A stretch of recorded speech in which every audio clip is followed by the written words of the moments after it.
Súbete al andén, que no atropellen tu opinión. Aquí tú podrás compartir, debatir lo que a ti, lo que a mí nos pueda interesar. Son muchas voces unidas en una, nadie te viene a callar. Hola a todos, bienvenidos, ya estamos subidos en el andén de Blue Radio, como ustedes saben, para que no atropellen la opinión. Esta noche vamos a debatir sobre qué futuro tiene la alianza de los exalcaldes, la de Alejandro Charra, la de Federico Gutiérrez, la de Enrique Peñalosa, con, digamos, un colado que no es necesariamente exalcalde, el exministro Juan Carlos Echeverry. Y después hablaremos con el concejal de Medellín, Daniel Carvalho, sobre el ambiente tan convulsionado que se está viviendo en su ciudad, al punto que él, que es un hombre que se identifica como progresista, lo han terminado de acusando de uribista. Específicamente lo ha hecho el alcalde Quintero, de quien era antiguo aliado.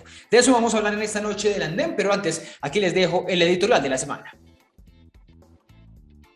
Levi Rincón o Andrés Escobar, que el diablo escoja. Levi Rincón es un youtuber de izquierda que tiene cientos de miles de visitas semanales por su nutipanaco, pero cuyo principal logro en realidad es repartir hijueputazos por doquier. Una malísima copia de Jaime Garzón. Como el triple hijueputa hay que decirlo de presidente, que no obedece las órdenes de un juez. El otro, Andrés Escobar, se hizo célebre, se convirtió en un héroe para la derecha, mostrándose muy valiente repartiéndoles disparos a los manifestantes en Cali el 28 de mayo pasado, pero muy mansito cuando explicó que supuestamente estaba disparando una pistola de fogueo para evitar que fuera judicializado. Una persona de bien, trabajadora. La inmunidad de la que goza Escobar no le alcanza ni siquiera al empresario Mario Hernández por las 4 vacunas que, recuerden ustedes, se aplicó contra el COVID.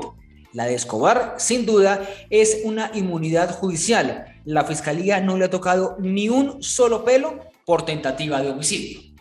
Pues resulta que estos dos caleños, Rincón y Escobar, se han convertido en referentes para muchos en Colombia, por supuesto dependiendo del extremo en el que se ubiquen. Y en los últimos días, tuvieron uno de esos enfrentamientos vacíos, emocionales, egocéntricos, banales y estúpidos que se ven habitualmente en las redes sociales. Con más adjetivos que argumentos, los dos se volvieron tendencia, esa antipática palabra que usan los esclavos del clic para describir que muchos están hablando de algo, así sea de una idiotez, de una falsedad o de un peligro para la sociedad. En últimas, lo que quedó de la pelea fueron cruces de amenazas, cruces de palabras, pero en realidad lo que tenemos acá es un cruce de dos tendencias políticas. Rincón es un consentido del petrismo, uno de los más grandes vociferantes de sus barras bravas.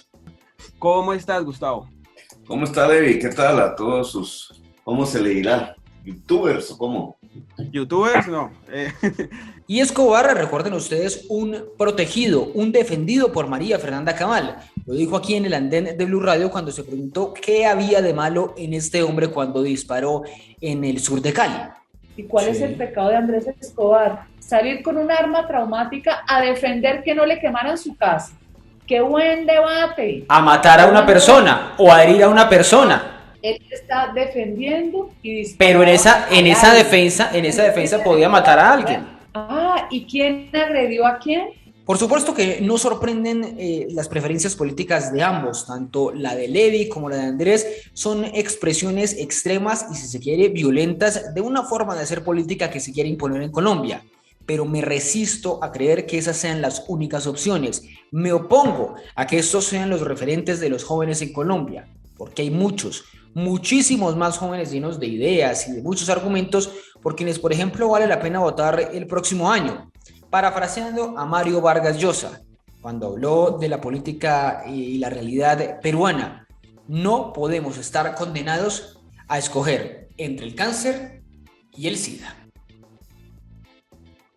Bueno, pues ahí está, yo soy Ricardo González Duque, les envío un saludo a todos los que nos siguen en las estaciones de Blue, en blueradio.com, también en Blue App, en el Facebook Live de los domingos y también en Noticias Caracol ahora en YouTube.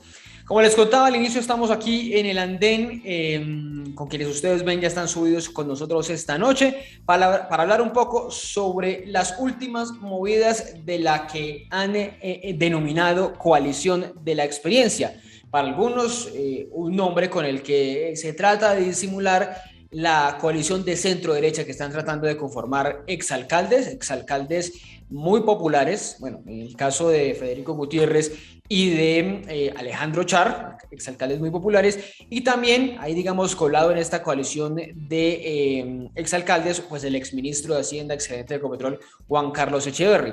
Se han sumado a la lista Dilian Francisca Toro, la exgobernadora del Valle del Cauca, y también el congresista, senador conservador David Barguil, para unirse pensando también en tener un solo candidato en las elecciones presidenciales del 2022. Y es que les toca a todos tener coaliciones, llegar unidos para afrontar esa primera vuelta de mayo de 2022 para la presidencia. De eso vamos a hablar en estos minutos del andén. Si tiene futuro esa coalición de la experiencia, si tienen futuro estos exalcaldes que quieren ser candidatos presidenciales, que quiere ser uno de ellos el próximo presidente de Colombia. Y para hablarlo, como les digo, ya están subidos aquí en el andén Sebastián Solano, también Alejandra Sánchez y Julián Uzcategui, a quienes saludo esta noche del andén. Empiezo saludando a Sebastián. Hola Sebastián, ¿qué tal va todo? Hola Ricardo, buenas noches también a tremendo panel que me acompaña hoy, dos jóvenes que admiro demasiado, conozco también hace mucho tiempo y bueno, a toda la audiencia de Blue Radio que nos escucha esta noche. Bueno, Alejandra, buenas noches, ¿cómo van las cosas? Hola Ricardo, buenas noches para ti, para todos los y las oyentes, para Sebastián, para Julián, muy contenta de subirme al andén de Blue Radio. Y hablar de política, que es lo que nos convoca a estos jóvenes conscientes. Sí, y de lo que nos tocará hablar muy seguramente en los próximos meses. Estamos por definir las listas al Congreso y estamos por definir muchas cosas en los diferentes sectores políticos. Esta reunión del sector de la coalición de la experiencia pues tiene la novedad de que Alejandro Char definitivamente dice que sí va a ser candidato presidencial. Había dicho primero que no, finalmente se decide hacerlo. Y Julián Uzcategui, buenas noches, ¿cómo va? Muy buenas noches, Ricardo, muchas gracias nuevamente por la invitación, un gusto estar aquí compartiendo con Alejandra y con Sebastián, y un saludo muy especial para todos los oyentes que ya se conectan y nos siguen a esta hora. Bueno, pues me alegra saludarlos a ustedes tres, a todos los oyentes y a todos los que nos han acompañado en el andén. Ya estamos cumpliendo justamente esta semana 3 años al aire, así que muchas gracias por acompañarnos todo este tiempo con nosotros, con más de 150 programas que hemos hecho, acompañándolos con las voces, como les digo, de los jóvenes con argumentos. Pero bueno, empiezo para entrar en detalle preguntándole primero a Alejandra. ¿Tienen futuro estos tres exalcaldes más los otros que se les han venido sumando para la candidatura? Marcan muy poquito de momento, 2, 3%, máximo 4 o 5%. Si miramos al exalcalde de Medellín, Federico Gutiérrez, todavía las encuestas no habían medido a Alejandro Char porque no estaba en campaña, pero ¿tienen algún chance de llegar unidos a la primera vuelta y de pasar a la segunda? Buenas noches, Alejandro. Bueno, Ricardo, en esta carrera presidencial que yo creo que va a estar no solo dura, sino muy emocionante, ya se han contado pues una cantidad impresionante de candidatos que obviamente el análisis general es que pues van a estar muy divididos los votos, porque cada uno de los candidatos y las candidatas que hay a las presidenciales tiene su sector de votantes, su nicho, sus afiliados y afiliadas en caso de los candidatos de partido, pero lo cierto es que pues ya se sabe que si no hay una unión o unas coaliciones va a ser muy difícil pues lograr un candidato único, y eso es lo que pues se ha manifestado por ejemplo en proyectos como la Coalición de la Esperanza, en el Pacto Histórico con los otros sectores, o en la coalición esta de la experiencia, o de la supuesta experiencia, pues quién sabe eventualmente una coalición que encabece el actual gobierno nacional, pues con quien sea que determinen sean sus candidatos. Eso está claro que pues los votos están súper divididos. Yo creo que para las elecciones al Congreso es muy clave como que la gente entienda que ese día se van a votar esas consultas internas que hay en las coaliciones, y pues ese día básicamente se va a medir el aceite de cómo está cada uno de esos sectores, de esas coaliciones. Y esta coalición propiamente, pues yo le veo mucho menos futuro que a las otras, porque definitivamente refleja lo que la gente está en consideración, y también por los últimos sucesos en política de los últimos meses, está en términos pues coloquiales mamada de vivir y de sufrir. Y es una política tradicional que a pesar de que con caras, entre comillas, nuevas o no tan tradicionales, lo único que ha hecho en las ciudades pues ha sido como continuar esa política que está basada en la privatización, por ejemplo, para el caso de Juan Carlos Echeverry, que fue el promotor de la venta de no solo de algunas acciones de Ecopetrol, sino de Isagen, ¿sí? También por supuesto que está ahora pues Alex Char, que pues es el jefe de un clan político del que mucha gente ya está realmente cansada de sufrir por los medios en los que hacen la política, clientelistas, populistas. Bueno, está Federico Gutiérrez, que en Medellín pues ni se diga, fue también el promotor de la venta de muchas empresas, de muchas acciones públicas de la EPM, pero bueno, y hay una cantidad de sucesos en cada una de las historias de estos personajes. Ahora están invitando a Alejandro Gaviria a esa coalición, y pues no sería raro que también entrara ahí, porque pues fue el presidente, el ministro, perdón, de la salud de las EPS. Sí, pero Alejandro Gaviria va con la de la coalición de la esperanza, ¿no? A esa reunión, pues. Todavía no, todavía definitivamente no se sabe, pero ayer Juan Carlos Echeverry dijo, aquí cabe y está bienvenido. Sí, Alejandro Gaviria. Ha dicho varias veces, sí, que ya lo ha dicho varias veces, sí. Y Alejandro Gaviria yo creo que lo está pensando seriamente, porque en la coalición de la esperanza todavía no hay pues una determinación clara, no por parte pues de la coalición, sino tampoco de él. Sí. Entonces no está como tan fácil. No veo fácil que ellos lleguen, ni que tengan la mayor votación, y sobre todo por el gran, como yo sí creo que es como el peor de los representantes de la coalición de la experiencia, que es Enrique Peñalosa, que definitivamente pues en Bogotá no hizo otra cosa que hacer un modelo de ciudad basado en el negocio de unos pocos, que muy bien Manuel Sarmiento, uno de los concejales opositores, lo denominó el modelo Transmilenio, donde unas pocas familias se favorecen y se enriquecen, literal, sobre el esfuerzo de la mayoría. Eso lo vimos en el transporte, en la educación, en los servicios en general en Bogotá, y pues estamos sufriendo las consecuencias de esa ciudad que dejó Peñalosa en gran medida en Bogotá.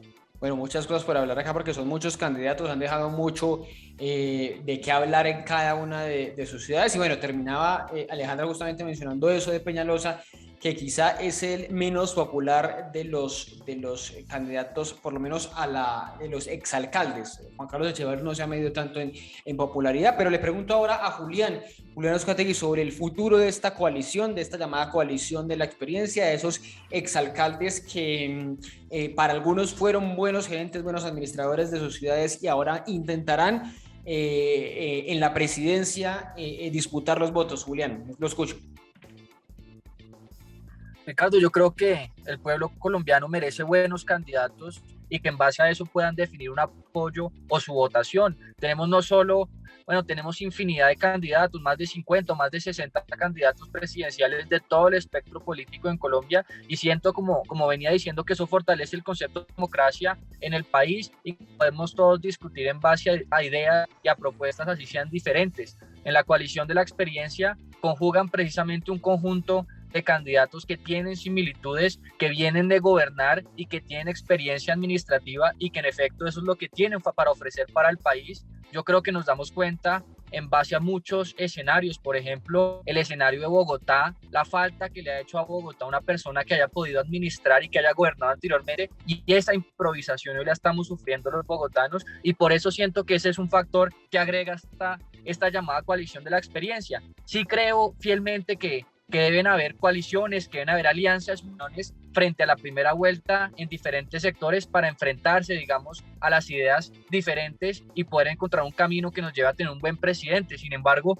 yo sí haría una salvedad muy importante, y es que si bien decimos que en el debate democrático y en la carrera presidencial todos cabemos, y precisamente en democracia y con votos es que se va a definir esto, pues estas coaliciones y estas alianzas se tienen que hacer muy claras en base a unos principios, a unos pilares y a unas ideologías muy sencillas que son innegociables. Y si bien acá se está llamando a diferentes sectores a unirse y está la coalición de la experiencia, que es el tema de hoy, y yo por disciplina de partido y en mis convicciones más íntimas voy a apoyar al candidato que salga del Centro Democrático, y se ha planteado pues ese escenario de discusión en cuál podría ser la alianza o cómo podrían entrar a juntarse la coalición de la experiencia con el Centro Democrático, pues yo sigo insistiendo que es válida esa propuesta y tenemos que entrar a debatirlo y ojalá pues encontrar un candidato que reúna a todos esos sectores de derecha que buscan y que plantean unos pilares muy claros. Pero como les digo, y sobre todo planteándonos el caso que ustedes mencionaban respecto a la llegada del candidato Alejandro Gaviria a esta coalición de centro derecha o a esta coalición de derecha, con la coalición de la experiencia y con los otros sectores, con el Partido Conservador, con los cristianos, con el Centro Democrático, yo sí creo que no podemos tampoco volver coalición de todos y de nadie, donde no tengamos claras unas ideologías y unos valores muy claros, porque donde perdamos un poco el norte de lo que realmente buscan estos candidatos, pues estamos haciendo realmente un sancocho de candidatos, un sancocho de ideas que poco alimentarían el debate democrático. Pero usted cree, ya que mencionaron el Centro Democrático, que es su partido, ¿usted cree que enlazan, coinciden mucho más estos exalcaldes, estos miembros de, Juan Carlos Echeverri, Dina Francisca Toro, David Barguil, que son los otros integrantes de ahora esta coalición, con el candidato o la candidata que vaya a quedar del Centro Democrático? Sí, Ricardo, yo creo que hay similitudes, obviamente también hay puntos de diferencias que entramos a debatir precisamente y a sopesar. El tema de la experiencia que han querido tomar estos exalcaldes y exgobernadores es válido y nuevamente, insisto, es un tema que tienen para ofrecer, pero eso no quiere decir que en el Centro Democrático no ofrezcamos también ese tema de la experiencia, porque contamos con 5 precandidatos fabulosos, exgobernadores, exministros, exconcejales, senadores, representantes que le han aportado al país de diferentes escenarios, y eso también es un factor que va a aportar el Centro Democrático al debate. Hay puntos en común, insisto, y dependiendo mucho de las personas que conformen este tipo de alianzas y coaliciones, es que podemos llegar a un acuerdo, como decía, un acuerdo sobre lo fundamental que nos permita poner por encima los intereses de la patria, del país y del partido, por encima los intereses personales. Y pienso que en la medida en que se vaya conformando esta coalición, pues vamos viendo si efectivamente pues esos puntos que nos unen son muchos más que los puntos que nos distancian, y encontramos tener un candidato único que nos permita llegar fortalecidos a primera vuelta. Julián, para algunos, en esta fotografía que vimos en Barranquilla está el candidato predilecto del presidente Iván Duque, digamos por esa vía, y para algunos está también el candidato del continuismo de Iván Duque, tal vez porque en el Centro Democrático han surgido muchas críticas o algunas críticas de algunos de los candidatos actuales al presidente Duque. ¿Usted también tiene esa misma lectura, que esta es más la coalición que le gusta al hoy presidente Duque? Ricardo, no sabría decirle cuál es el candidato de preferencia del presidente Duque. Lo cierto es que, indistintamente de la opinión que tengamos del presidente Duque y de su labor desde el gobierno nacional, lo cierto es que el presidente Duque está enfocado en trabajar por el país. Lo hemos visto en giras internacionales y giras nacionales, trabajando y buscando solucionar problemas importantes para el país, problemas políticos, económicos y sociales que tanto merecen la atención del gobierno. Y creería con toda sinceridad que ante tantas solicitudes, ante tantas inquietudes del pueblo colombiano hoy en día frente a la situación nacional, el presidente no está pensando en candidaturas, sino está pensando en atender cada una de estas solicitudes. Caso diferente al Centro Democrático, que como partido político y en base a su naturaleza y esencia, pues venimos realizando recorridos democráticos para encontrar un candidato que recoja las banderas del partido y los pilares y principios que nos deja también el presidente Uribe. Bueno, Julián, ¿alguna apuesta? ¿Me va a hacer alguna apuesta de la encuesta del Centro Democrático? Es este lunes. Écheme la apuesta a ver si cuando nos volvamos a ver si gana o no. ¿Quién va a ganar la encuesta? Ricardo, yo me siento muy orgulloso, y lo digo con toda franqueza, del Partido Centro Democrático, mi partido, porque nos ofrece 5 candidatos o 5 precandidatos de lujo, todos con sus virtudes y con algunos defectos, pero siempre con ánimo de ofrecer y aportarle a este país. Yo personalmente realmente veo en la senadora María Fernanda Cabal una persona con carácter y con principios para ejecutar las propuestas que tanto necesitamos, y siento que tiene un discurso de desarrollo y de seguridad importante para el país, pero pues será la militancia y la encuesta la que defina, y como lo digo, nosotros aquí debemos actuar en disciplina y sea cual sea el candidato, así sea la senadora María Fernanda, que en mi caso siento que es la persona que va a llevar las banderas del partido, pero si no es ella, la persona que quede electa, pues nos da la tranquilidad y la confianza de que sea la persona idónea para hacerlo. ¿Cree que va a ganar ella? ¿Cómo está el ambiente? ¿Qué dicen? ¿Sí está el ambiente para que gane la senadora Cabal? Yo creo que María Fernanda puede ser la persona, insisto mucho en el tema del carácter. Yo lo decía en una entrevista hace unos días, y es que me preguntaban, por ejemplo, que es que los postulados de los candidatos del Centro Democrático todos son muy similares y que son postulados lógicos y propuestas lógicas, como por ejemplo impulsar o recuperar el tejido empresarial. Pero yo sí en Colombia, y sobre todo recientemente, hemos visto muchos candidatos que hablan muy bonito, que tienen muy buenas propuestas, muy buenos postulados, pero que en la práctica no han sido capaces de ejecutarlos, y en algunos casos por ausencia de carácter. Y siento que ese carácter, la determinación, la firmeza que tiene la senadora María Fernanda Cabal, pues es la que nos llama a recuperar un poco la confianza en la ejecución y el cumplimiento de esas propuestas, y por eso creo que esa va a ser la razón o uno de los aspectos a evaluar por parte del Centro Democrático, y creería que son las razones para tener ese resultado. Pero insisto, la persona que sea, pues será la persona que apoyemos en el partido muy disciplinadamente. Escucho a Sebastián sobre la pregunta inicial. Bueno, terminé hablando del Centro Democrático porque usted lo menciona, usted hace parte del partido y están por definir candidato. Pero Sebastián, ¿los candidatos de la coalición de la experiencia tienen futuro, tienen categoría para ser candidatos presidenciales? ¿Les puede ir bien, les puede ir mal? ¿Cómo sale esa coalición? Lo escucho. Bueno, pues básicamente cuando yo escucho esta coalición, realmente veo muchas probabilidades de triunfo, y es porque acá hay tres situaciones o tres elementos claves que puede que los lleven a este logro electoral. Y lo primero es que cuando hablamos de Echeverry, cuando hablamos de Ilia Francisca, cuando hablamos de Barguil, cuando hablamos de Char, de Peñalosa, de Fico, hablamos de políticos de altas estructuras y maquinarias políticas. Ajá. Que son fuertes dentro de sus territorios y que de una u otra manera dinamizan esas estructuras políticas dentro de sus territorios, y que, bueno, bajo un sistema clientelar es posible que esto vuelva a jugar a favor dentro de estas candidaturas. Pero también tenemos otro elemento, que es el elemento de opinión, y a pesar de que tanto Char como Fico terminaron sus periodos de alcaldes con altos porcentajes de favorabilidad, en su caso Char con el 95% y Fico con el 78%. Los dos más populares del periodo anterior, sí. Exacto, son populares, pero fue esto previo a un estallido social que vivimos también en el año 2019 a raíz del paro nacional y a raíz de toda la ola de manifestaciones y de descontento social que hemos tenido en Colombia. Entonces es muy probable que estos porcentajes y estas cifras de favorabilidad puedan reajustarse a la realidad actual del país, a raíz de esa venda que se cayó de los ojos de los colombianos, y que hemos visto la realidad sobre muchos de estos clanes políticos, de estas casas políticas, con prácticas efectivamente y con partidos y dinámicas tradicionales. Entonces, este voto de opinión, que para muchos puede ser esa palestra, puede ser esa seguridad de poder llegar a este triunfo electoral, ya no es tan estable como lo podemos ver en estos momentos donde ya la dinámica y la opinión pública ha cambiado. Pero hay otro factor, que es ese tercer factor clave, que puede hacer que ellos lleguen a este triunfo electoral, y es la división de los sectores opositores o de los sectores alternos a esta coalición.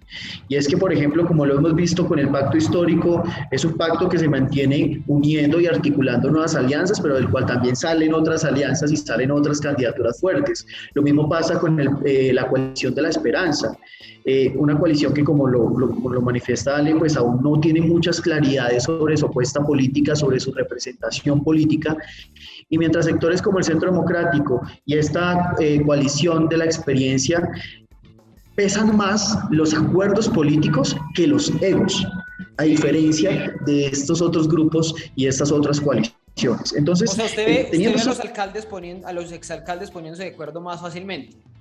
¿Sí? Claro, es que aquí realmente pesan más los acuerdos políticos que los egos, cosa que hemos visto completamente diferente en las otras coaliciones. Entonces, es preocupante, ¿no? Porque pues son candidaturas que vienen con maquinarias políticas, representan unas casas y clanes políticos tradicionales, unas prácticas tradicionales también, no representan una renovación del poder ni nuevos liderazgos que respondan al descontento social que ha motivado el paro nacional y diferentes dinámicas de movilización social en el país. Me quedo con ese punto que me parece interesante para que empecemos aquí la discusión unos minutos, y es sobre la popularidad de ellos. ¿Usted cree que entonces, Sebastián, en esos momentos no son tan populares estos exalcaldes y por eso es que pues no registran de momento también en las encuestas, aunque con la salvedad, como les digo, de que Alejandro Char todavía no estaba medido? Me quería decir algo, Alejandra, sobre esto, sobre la popularidad de estos tres exalcaldes que hoy quieren ser candidatos presidenciales.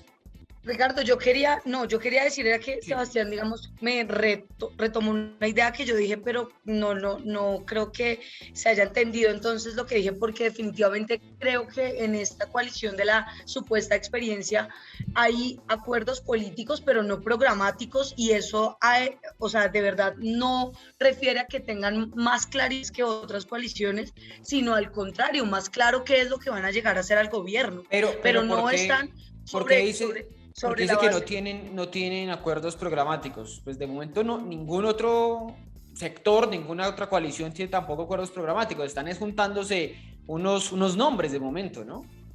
No, definitivamente en la coalición de la esperanza hay unos acuerdos programáticos que son las bases programáticas que ya desde hace 2 meses se publicaron, y les invito a todos y a todas a que lo busquen, bases programáticas de la coalición de la esperanza, donde en más o menos 20 páginas se resume cuál sería un poco la acción que se tomaría en las riendas del gobierno nacional. Digamos, estos tres a tener. exalcaldes piensan parecido, de ahí no habría, digamos, un pensamiento de que definitivamente creo que no piensan parecido. No, porque tenemos visiones distintas de lo que debe hacerse con Colombia. Por ejemplo, hay un avance muy importante y hay un acuerdo clave en la coalición de la esperanza en la que yo sí creo que hay una unión por encima de cualquier proyecto individual de cada partido. Hay 9 sectores en la coalición de la esperanza ya sobre un acuerdo programático que, por ejemplo, incluye que es necesario revisar los tratados de libre comercio con Estados Unidos y en la medida de lo posible pues renegociarlos. Yo sí creo que sobre ese acuerdo programático no hay ninguna coalición en Colombia, o no hay ningún otro sector sobre el que tengan acuerdo de que hay que revisar los tratados de libre comercio que tienen quebrado al campo. Pero Federico, Alejandro y Enrique, los tres piensan igual sobre, por ejemplo, eso. O sea, los tres sí se parecen en algo. Los tres exalcaldes piensan muy parecido, tienen esa lógica de que hay que gobernar las ciudades como si fueran unos gerentes, quizá con ese punto que usted daba ahorita de que son privatizadores, con lo bueno o lo malo claro, que pueda tener eso. Ellos lo tienen claro, ellos tienen claro qué van a hacer. Cuando lleguen, si llegaran al gobierno, y es nada distinto a lo que ya han venido haciendo, que es pues privatizar el transporte, la educación, la salud, como lo han hecho en todas las ciudades donde han gobernado. ¿Usted coincide con los que dicen con los que dicen que esta coalición, lo que le estaba preguntando a Julián, es la que le gusta más al presidente Duque por encima del Centro Democrático? Es probable que al final termine siendo una sola, la de todos, porque los intereses pues finalmente se manifiestan no solo en quién representa el proyecto político, en quién va a encabezar la carrera presidencial, sino cómo se van a repartir el poder. Y a diferencia de la coalición de la esperanza, porque creo que sí son el agua y el aceite, pues creo que ya tienen claro que van a llegar a hacer al gobierno, y es a seguir dejando pues servicios públicos y el Estado, que es la administración del Estado, en manos de privados, sí. Y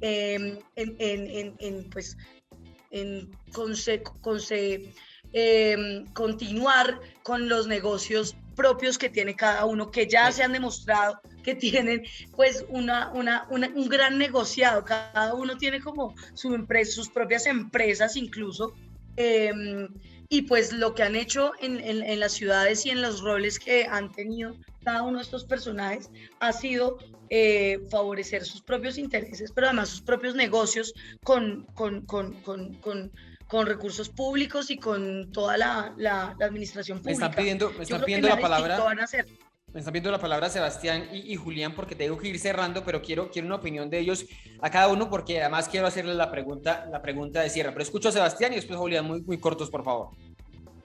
Perfecto, Ricardo. No, hacer ahí una salvedad, justo con el comentario que hacía sobre los acuerdos, me refiero especialmente a los acuerdos políticos, acuerdos que son los que están planteando en estos momentos estas coaliciones, sí. Y que cuando hablamos de claridad, en efecto, aún no vemos ningún proyecto de país claro, grande y conciso de cada una de las coaliciones. ¿Por qué? Porque todavía no están completas.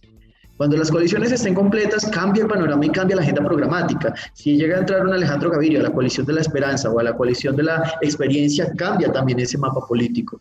Entonces, eso sigue en construcción y sigue en definición, y cuando estén listas y completas estas coaliciones, sabremos ya ese proyecto de país. Pero lo que tenemos claro en este momento es que los acuerdos políticos son los que primero acercan a las casas, son los primeros que acercan a los candidatos. Y hay esa mayor claridad. Claramente, cuando hablo de claridad no significa que haya un aspecto positivo en esto, pero sí hay una claridad en la apuesta política que tiene esta coalición.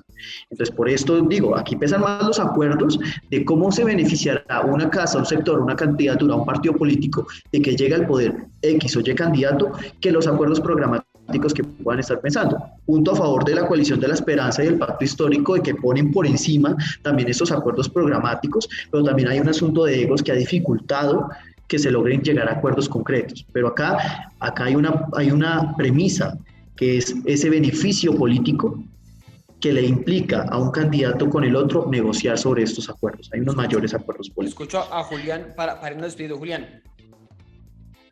Ricardo, yo insisto mucho en que aquí no se puede renunciar a los principios, a las ideas, a los pilares y a los valores que nos identifican con el único objetivo de formar alianzas que nos lleven a saciar esas ansias de poder que tienen algunos. Yo insisto que se deben hacer acuerdos, que es importante formar coaliciones y de esa forma se hará, pero como decía también Alejandra, en base a unos acuerdos y a unas similitudes programáticas y ideológicas que se deben ir concibiendo a lo largo de esta carrera presidencial. Y sí me parece que, por ejemplo, la llegada de un Alejandro Gaviria a la coalición de la experiencia sí afecta un poco, porque hay diferencias, en mi caso me parecen innegociables e irreconciliables, que sí afectarían un posible acuerdo o una posible coalición. Entonces yo insisto, mientras hayan esas similitudes, mientras hayan unos acuerdos muy claros, sobre todo ideológicos y de principios, se puede hablar de acuerdos y de coaliciones para llegar a la primera vuelta, pero esto, como lo dije un momento, no se puede convertir en un sancocho de candidatos con ideas tan diferentes que no nos permitan llegar a acuerdos muy puntuales. Y mientras pongamos, insisto nuevamente, los intereses de la patria por encima de los intereses personales, vamos a poder avanzar en una coalición, pero esto no es trayendo cualquier candidato y cualquier persona con ánimo de sumar y tener un grupo que nos permita llegar al poder si estamos sacrificando los principios y los pilares que nos identifican. Yo sí veo, por ejemplo, en esta coalición de la experiencia, un conjunto de ideales y un conjunto de ideas muy similares. Cada uno ha gobernado y tiene su experiencia, y su experiencia han mostrado un foco de trabajo hacia la construcción, hacia el avance de infraestructura, hacia la recuperación de la seguridad, hacia la reactivación económica, que siento son puntos importantes del debate que nuevamente nos acercan a una futura coalición. Pero el momento en que se pierda un poco la similitud y la cercanía de ideas y se avance hacia otros puntos, pierde un poco esta coalición y terminaremos siendo divididos y socavando un poco el futuro del país, sacrificando la posibilidad de un buen presidente. Es que en realidad el que se inventó que Alejandro Gaviria podría estar en esta coalición de la experiencia fue Juan Carlos Echeverri. Yo no vería, por ejemplo, el Centro Democrático yendo a esa coalición de la experiencia si está alguien tan cercano al expresidente Juan Manuel Santos como lo es Alejandro Gaviria. Me despido, solamente les voy a pedir una pregunta, se la hice a Julián, así que todos también para que me respondan por su lado. ¿Quién de esta coalición de la experiencia creen que ganaría la candidatura? Los tres exalcaldes, Juan Carlos Echeverri, David Barguil, Dilia Francisca Toro. Denme un nombre para despedirlos. Empiezo por Sebastián. ¿Quién ganaría hoy? ¿A hoy cree que ganaría esa consulta de esa coalición de la experiencia? Bueno, hablemos de las estructuras. Aquí quien tiene una mayor favorabilidad, para bien o para mal, dentro de todo lo que es el Caribe es Alejandro Char. Ajá. Y para nadie es un secreto que dentro del Caribe hay un voto decisivo para las elecciones a Senado, para las elecciones a presidencia, y creo que esto puede jugar a favor. Entonces, Char, le anoto uno a Char. Alejandra, ¿quién de la coalición de la experiencia ganaría? No me atrevería a decir que ninguno, es que de verdad son muy, muy malos todos. No, pero uno tiene que ganar. Su gente, ¿a quién le votan ellos? La gente de ellos, ¿a quién le votaría? ¿A quién le apuesta? No, indiscutiblemente por la mermelada y por la cantidad de votos que ya históricamente se han comprobado que están ahí enmermelados, yo creo que también la casa de los Char. Alejandro Char, dos votos. Julián, ¿quién cree que ganaría de esa coalición? Ricardo, yo no hablaría ni de estructura ni de mermelada, hablaría más de pronto de opinión y resultados, y esperando que sea un candidato afín también de pronto a las ideas del partido y que se mida con el centro democrático, creería que podría ser un Federico Gutiérrez. Federico Gutiérrez, 2-1. Yo creo que empato esta cosa porque yo también creo que Federico Gutiérrez sería el que ganaría esa consulta, pero veremos qué pasa. Todavía falta mucho de aquí a marzo para cuando se va a votar, si es que se ponen de acuerdo, porque esa es la otra, si los egos les dan para llegar a acuerdos definitivos estos exalcaldes, y veremos cómo también se comportan las otras coaliciones de aquí a marzo. Pues Alejandra, a Sebastián, a Julián, les mando un fuerte abrazo, también a todos ustedes por acompañarnos, nos vemos muy pronto, y a ustedes también muchas gracias por acompañarnos. Ya seguimos con mucho más aquí en el andén para que no atropellen la opinión. Si ustedes los jóvenes no asumen la dirección de su propio país, nadie va a venir a salvárselo, nadie. Súbete al andén, que no atropellen tu opinión. Gracias por seguir con nosotros aquí en el andén de Blue Radio, como ustedes saben, para que no atropellen la opinión. Muchas cosas están pasando por estos días en Medellín, desde peleas en el consejo hasta audios comprometedores del alcalde Daniel Quintero o de cercanos políticos suyos ofreciendo puestos, hasta por supuesto el riesgo que hay desde allá, desde el departamento de Antioquia, de que todo el país se pueda quedar sin energía el próximo año o en el 2023. Son muchas cosas las que están en juego aquí en Medellín, y por eso se sube en el andén esta noche a hablar con nosotros el concejal de la ciudad, el concejal de Medellín, Daniel Carvalho. Daniel, bienvenido al andén, bienvenido a Blue Radio. ¿Cómo van sus cosas? Muy buenas tardes a todas y todos. Muchas gracias por invitarme a este buen espacio. Por aquí pues muy convulsionado el ambiente. Estamos viviendo algo que en Medellín no estábamos acostumbrados a vivir. Es que hoy en día se habla más en Medellín de los escándalos de la alcaldía que de los proyectos para el futuro de la ciudad y el departamento. Oigan, a propósito de esos escándalos, y ya hablamos de lo de fondo, pero ¿es verdad que usted se volvió uribista, como están diciendo muchos? Es completamente falso. Eso corresponde a la estrategia del alcalde y su administración, en el que todo aquel que emita una crítica simplemente lo tildan de uribista. Sí. Yo creo que el señor Uribe nos dejó dos cosas muy malas, y es el uribismo fanático y el antiuribismo sectario y radical. Eso es una buena frase. Bueno, para que nos cuente qué está pasando realmente con el alcalde de Medellín, porque para muchos había expectativas de que iba a ser una alcaldía más independiente, más alejada justamente de lo que usted habla de los escándalos. Ha habido escándalos por nombramientos cuestionados, por el papel de la esposa del alcalde, que es muy cuestionado, por el manejo de los medios de comunicación, específicamente de Telemedellín. ¿Cómo describir lo que está haciendo Daniel Quintero en la ciudad? En Medellín lo que está sucediendo es una enorme decepción con el alcalde Daniel Quintero. En primer lugar, pensamos que era una persona realmente independiente, y se ha demostrado todo lo contrario. Tiene una cantidad de nexos y de arreglos políticos y burocráticos con una cantidad de políticos y partidos cuestionados de la ciudad y el departamento. Esta desilusión además se ha visto en lo programático. Tenemos una reducción histórica del presupuesto de cultura, una reducción histórica del presupuesto de medio ambiente.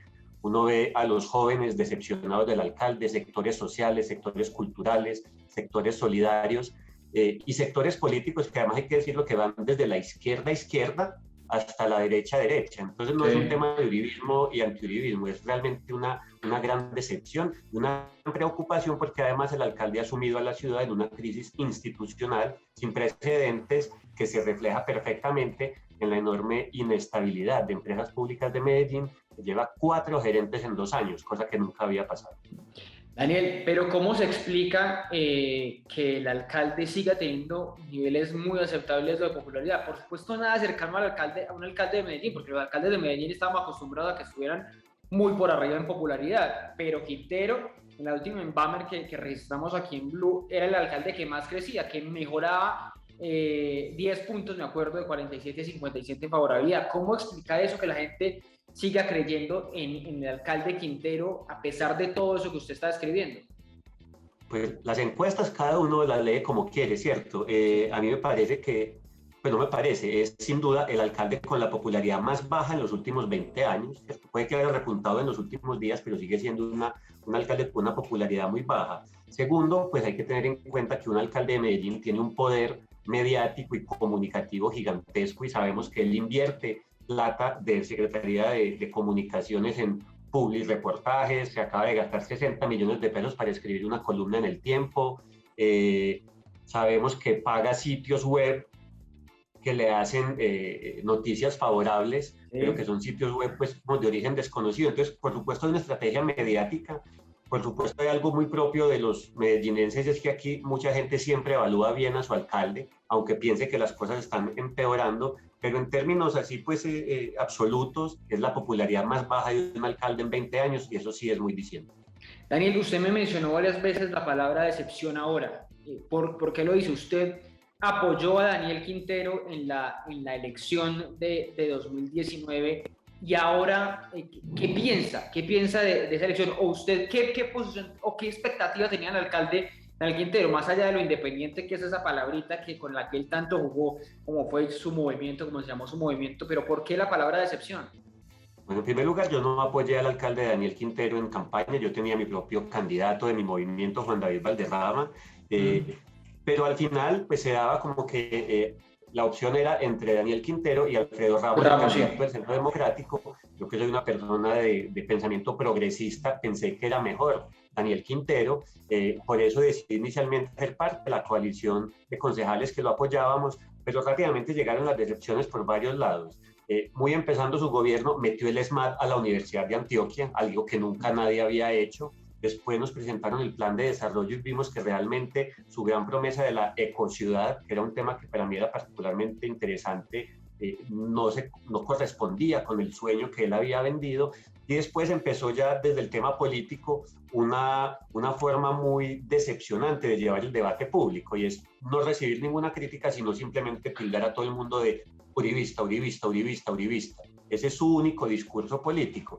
Y por otro lado empezamos a ver toda la mala administración en empresas públicas, ¿cierto? Las malas decisiones, el continuo cambio de gerentes. Hoy sabemos que se han creado 800 puestos en empresas públicas en los últimos 2 años, muchos de ellos cargos directivos. Entonces realmente es una decepción porque no tienen nada que ver con la persona independiente, progresista y digamos dada al diálogo y al debate, sino que simplemente la descalificación permanente de la prensa y de los opositores y una pésima administración. Daniel, usted en estos momentos, desde el Consejo, ¿qué visión está teniendo de los empresarios de Antioquia, de esa clase empresarial a la que el alcalde tan duro le da constantemente? Que digamos que puede ser la estrategia del alcalde. Si usted está contra mí, pues está a favor de los empresarios, está con la clase empresarial, está con el desastre de Hidroituango. Pero quisiera preguntarle, ese empresario antioqueño que es tan consentido, que ha sido tan consentido por las administraciones, ¿cómo lo perciben ustedes? Mira, cuando se habla de la resurrección de Medellín, ¿cierto? Cómo Medellín pasó de ser la ciudad más violenta del mundo a ser una ciudad reconocida mundialmente por su transformación. Cuando uno cuenta ese cuento, no es simplemente un tema de que llegaron buenos políticos. Ha sido fundamentalmente un tema de cómo se han unido sectores políticos, empresariales, académicos y sectores sociales para sacar adelante la ciudad. Entonces, ese mundo empresarial, que pues no solamente genera cientos de miles de empleos y paga muchísimos impuestos, sino que también ha sido protagonista de la transformación positiva de Medellín. El hecho de que el alcalde Quintero llegue aquí a decir que Medellín estaba vuelta a nada y que en 20 años no habían hecho sino saquear la ciudad, en primer lugar, pues demuestra un profundo desconocimiento e irrespeto de la historia de todos los actores que lograron cambiarle la cara a la ciudad, sino que además yo creo que esconde algo que yo podría calificar como una toma hostil de Medellín, ¿cierto? Una toma política, pero también económica. Medellín, ¿cierto? Por eso aparece lo de la oferta del grupo Gilinski por el grupo Nutresa. Es decir, hay históricamente muchos grupos políticos y económicos de Colombia se habían quedado por fuera del poder en Medellín. Y ahora, a través de Daniel Quintero, están viendo la opción para venir a tomarse el poder, y parte de esa toma del poder pasa por desconocer la historia y por difamar a muchos de esos actores, nuevamente políticos y empresariales, que habían hecho parte de esta resurrección.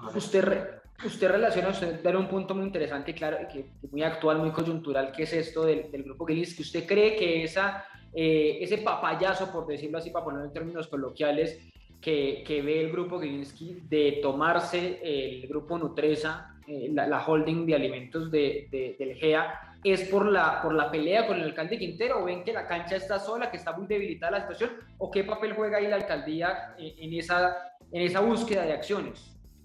No creo que sea que hayan visto un papayazo, creo que es todo parte de un gran plan, de una toma política y económica. Por eso también pasa por el tema de EPM y quitar a los contratistas de Hidroituango y meter a unos nuevos, ¿cierto? Ellos simplemente están viendo cómo volver a barajar las cartas del poder en Medellín, que eso en principio no está mal si se hiciera de manera transparente, pero lo que hemos visto es una cantidad de acciones digamos hipócritas o cínicas que se van sumando para dar cuenta de esto, y es que se quieren tomar el poder de Medellín personas que no habían podido en los últimos 20 años hacerlo. ¿Pero hay alguna relación entre el alcalde Quintero y los del grupo Gilinski?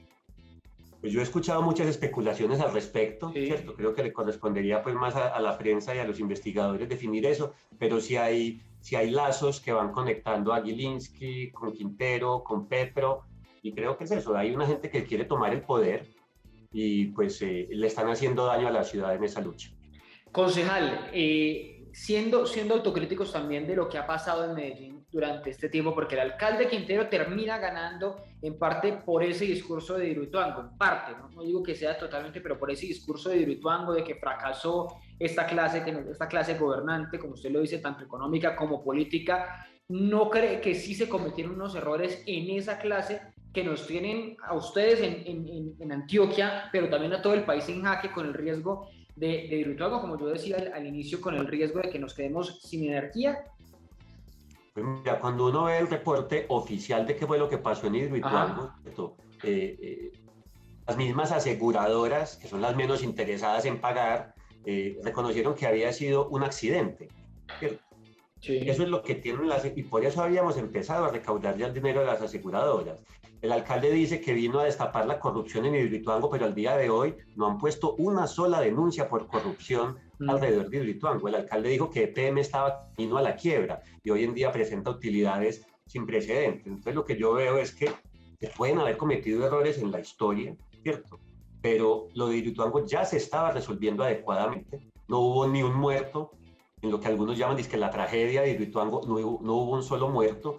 Ya se estaba recuperando de la parte de la infraestructura, ya se estaba recibiendo el pago de las aseguradoras. Es decir, para mí ya teníamos esto resuelto.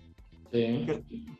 Pero el alcalde llegó a revolver todo, y hoy en día tenemos que no sabemos cuándo se va a acabar la obra, que está en riesgo la continuidad por el cambio de contratista, que está en riesgo el pago de las aseguradoras por las mismas aseveraciones del alcalde, y ya en un plano más macro, la misma confianza en empresas públicas de Medellín ha bajado, y por eso hoy la calificación crediticia es más baja y entonces los créditos nos salen más altos. Yo creo que el alcalde no ha atinado con una en todo esto. Pero en Hidroituango no hubo también una tragedia ambiental, que se habló mucho de lo que pasó con el río Cauca en su momento, de ese daño que se le hizo cuando se aceleró la obra en las administraciones anteriores. Eso tampoco pega ahí, que lo dicen incluso los habitantes de la zona.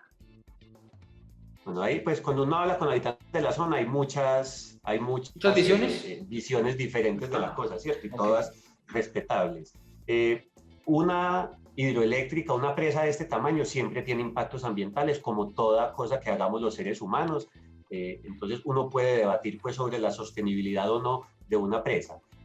Ahora, lo que se hizo en el momento de la contingencia sí tuvo unas implicaciones graves porque tuvieron que cerrar el río Cauca durante varios días y EPM ha destinado creo que 600.000 millones de pesos tanto a la mitigación del impacto ambiental como a la mitigación de los impactos sociales. Entonces, claro, hubo problemas porque hubo una contingencia, pero a mí me parece que se resolvió de una manera adecuada porque nuevamente se invirtió plata en lo social, en lo ambiental y no hubo un solo muerto y ya estamos otra vez recuperando la parte de infraestructura. Entonces, creo que el debate ambiental es para darlo. El otro me parece que está claro que EPM actuó bien en la forma en que resolvió la contingencia.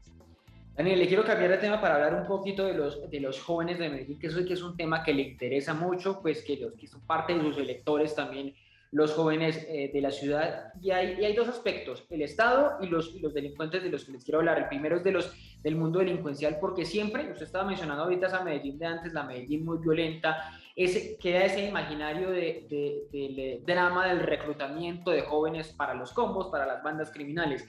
¿Cómo está hoy esa realidad en Medellín? ¿Se sigue dando? ¿Ha disminuido? ¿Los jóvenes terminan su colegio y terminan en las bandas o son reclutados desde el colegio o esa situación ha mejorado? ¿Cómo es esa realidad hoy? La situación hoy en día es muy delicada. Pienso que en todo el país, por cuenta de la pandemia, los indicadores sociales y económicos pues decayeron y eso finalmente se ve reflejado en la criminalidad y la delincuencia. La violencia pues no ha dejado de ser parte del presente de Medellín. La ciudad ha elaborado algunas herramientas para resolver eso a través del arte, de la cultura, del empleo, del desarrollo económico, de la apuesta por la tecnología, y con esto se ha logrado impactar de manera positiva a algunos jóvenes, pero siguen quedando muchísimas familias, muchísimos barrios de la ciudad por fuera, digamos, de ese alcance integral del Estado. Entonces yo pienso que hoy en día la situación de los jóvenes sigue siendo delicada. Pienso que debería haber un plan muy especial para abordar el tema de los jóvenes. La alcaldía lo prometió en su momento, al día de hoy no hemos visto nada. Por mi parte, lo que yo procuro hacer en estos temas es identificar algunos grupos de jóvenes que han sido históricamente estigmatizados y, digamos, apropiados por los actores violentos, y trabajar con ellos, particularmente los barristas. Sabemos ese estigma que cae sobre los barristas en todo el país. Aquí hemos logrado, a través de una política pública de cultura de fútbol, cambiar la forma en que el Estado trabaja con ellos y ha salido positiva, han reducido drásticamente los indicadores de violencia.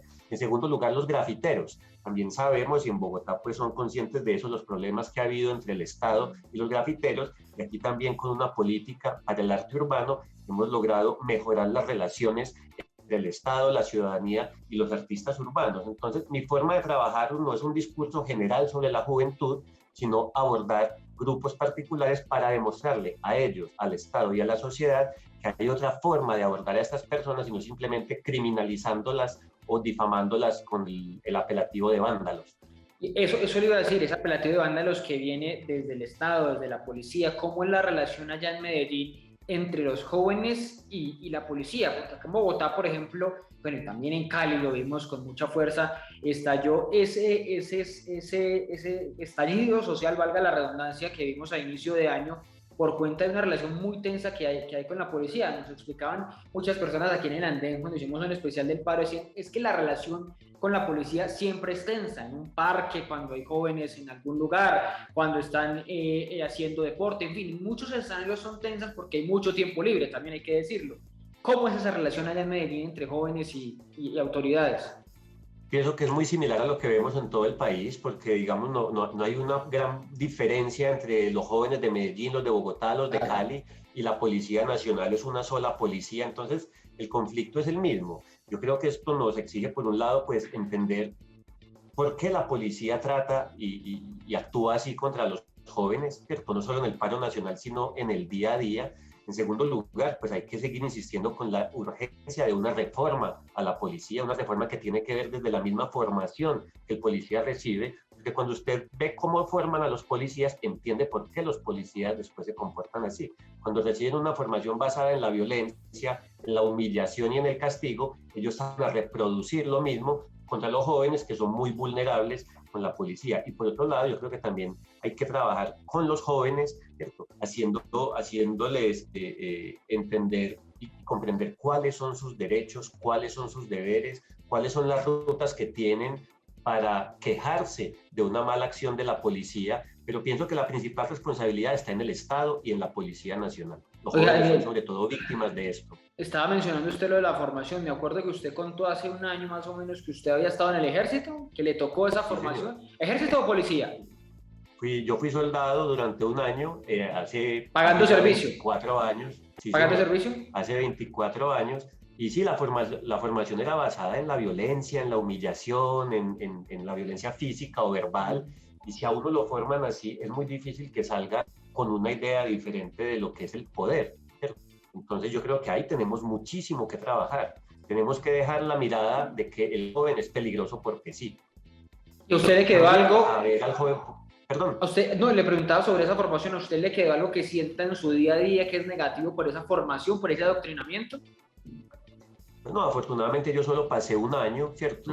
No tuve que pegarle a nadie, por fortuna no tuve que dispararle a nadie, pero es muy diferente la formación que recibe un soldado bachiller, que es un año, a la que recibe un policía o un soldado que van a hacer toda su carrera ahí. Son formaciones mucho más fuertes, mucho más largas y mucho más humillantes. A mí me quedó pues como una comprensión de cómo se maneja el poder armado legal en el país, ¿cierto? Y por qué, entre otras cosas, se requiere urgentemente cambiar la forma en que ellos son educados. No, pues los cánticos del ejército todavía permanecen, esos polémicos cánticos. Se acaba de ganar el premio Simón Bolívar a Diana Villegas en La Patria de Manizales, justamente por documentar eso de violencia contra la mujer que sigue existiendo allá en el batallón Ayacucho de Manizales, una práctica que sigue recurrente. Pues es Daniel Carvalho aquí en el andén de Blue Radio con nosotros. Daniel, concejal, una pregunta final que le hacemos a todos aquí pensando en el próximo año. ¿Cómo está viendo las cosas?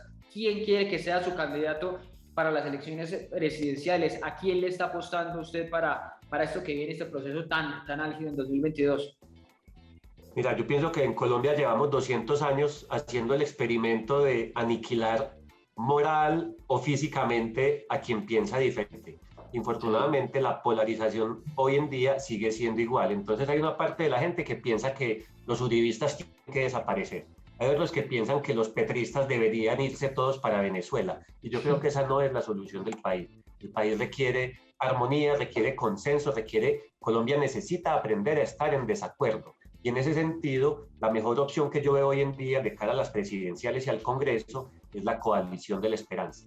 Pienso que es un grupo de gente sin caudillos, ¿cierto? Cada uno con sus méritos, personas decentes que nunca los ven insultando a alguien, nunca los ven difundiendo falsas noticias y nunca los ven finalmente reduciendo a su contradictor con un apelativo pues fácil como castrochavista o paraco.